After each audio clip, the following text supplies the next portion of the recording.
And if we're not happy with what we're seeing in Washington, if we're not happy with what we're seeing in Lansing, in your local township, your local city, we need to make a change. And as we say in that card that's on your chair, it's time for a fresh start. We've been 34 years in the same leadership, and quite frankly, I think we can do better.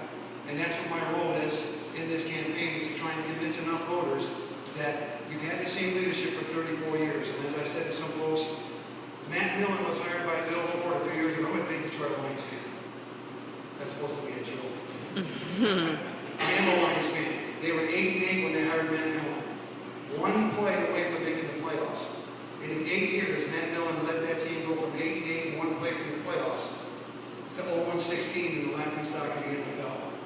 I feel like the 5th district in Congress in Michigan right now is that 0-16 Detroit Lions team. We've given up. We've lost our hope. We've lost our vision.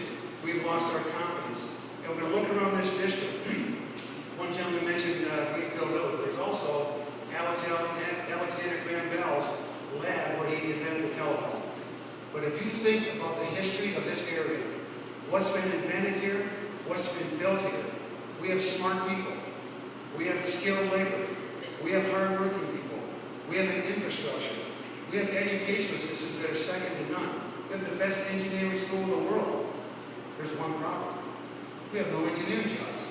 If we're going to spend the money to bring people through college, we need to have jobs for those students when they leave college right here. We shouldn't be training them to get educated in this district and send them to another state, or in this case, another country. So we need to engage those things that we have here to help bring those things back. We also need to make sure that the companies that we have here stay here. And when I look at the farming industry, I think I shared this with the Farm Bureau when I did my interview. One of the guys that I do business with in the elevator business, his parents passed away. And he's just gone through this estate tax nightmare. The federal government comes in and tells you what your property's worth. You don't tell them what the property's worth. You don't pull up papers from the most recent county sales on land and say, well, geez, this land used to be worth X number of dollars per acre. Now it's worth Y number of dollars per acre. The federal government comes in and says, this is what your land is worth. This is what your farm is worth. This is what you owe the federal government. And you got 90 days to pay it. How many of you guys have a bunch of money in the bank? Your money is in land, equipment, and seed.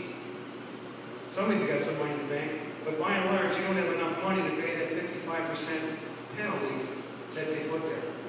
Your families have spent your entire life building this business, building your life as a farmer, and a lot of people are being put in a position now where they have to give it up to a big corporation because the government comes in and taxes them. I understand it. I mean, I'm a first-generation farmer because I wanted to do that, so I haven't gone through that phase, but I've talked to people who have. And it's an extremely important issue in my mind to understand the plight of the American farmer because we're the backbone of what this country is all about. Michigan right now has the second most diverse crops of any state in the United States, behind only one state of California. Agriculture today is the second largest industry in the state of Michigan. We can soon be the largest industry in the state of Michigan if we put our minds and our hearts to work. All the things that we grow here, we farm out, ship out, whatever, to other states to be processed. We can bring those processing jobs right here to mid-Michigan and put ourselves to work. You folks have the minds to do it. You have the equipment to do it, and again, you have the infrastructure to do it. So as you go through this campaign in the fall, I'm asking you to spread the word. We have yard signs out here today. There's a candidate forum. Dean was kind enough to pass me the sheet of paper.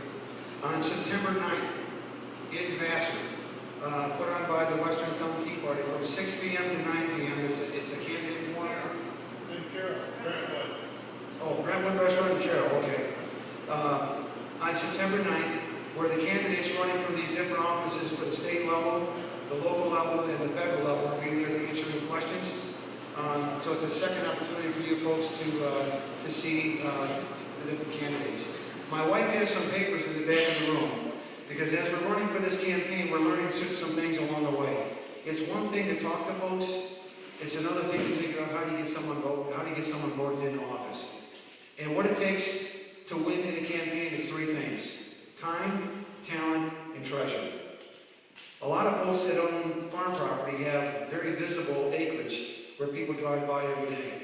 So if you're willing to put yard signs up, and we found this out after the primary, we'd love to have you put a sign up on your property. And if you have a location where you can handle a big sign, we've got some 2-foot by 4-foot signs.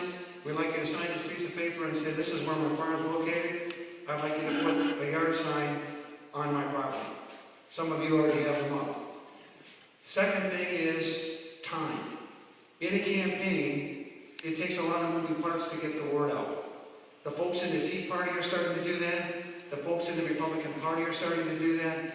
But it takes a grassroots movement of people to go out and help get the word out about who this guy John Kupiec is. And if you believe in John Kupiec, there's ways you can do that. We have a phone bank in Genesee County right now that you can go make phone calls. There's another phone bank that will be set up in Tuscola County here in a couple of weeks. But what we're looking for is volunteers to help us put together opportunities to come and go door to door to various different cities in the district and get the word out about our candidacy. And the third thing is, it takes money to run a campaign. My wife and I put in about $100,000 of our own money through today to help us get elected. It's going to take an awful lot of money to win this campaign because we're running against a guy that's been there for a long time. He has a war chest that's quite deep. And we believe we can win. And let me tell you why. For the first time in 34 years, the Republican Party collectively garnered 47.1% of the vote in the primary. And that number may not seem impressive to you today, but the largest percentage of Republican vote ever garnered in an election was 28%. We didn't quite double it, but our opponent had an opponent in the primary who was able to garner about 22% of the vote in the Democrat Party. If we take 1/3 of that opponent from Dale Kildee and move those voters over to John Kupiec, we win.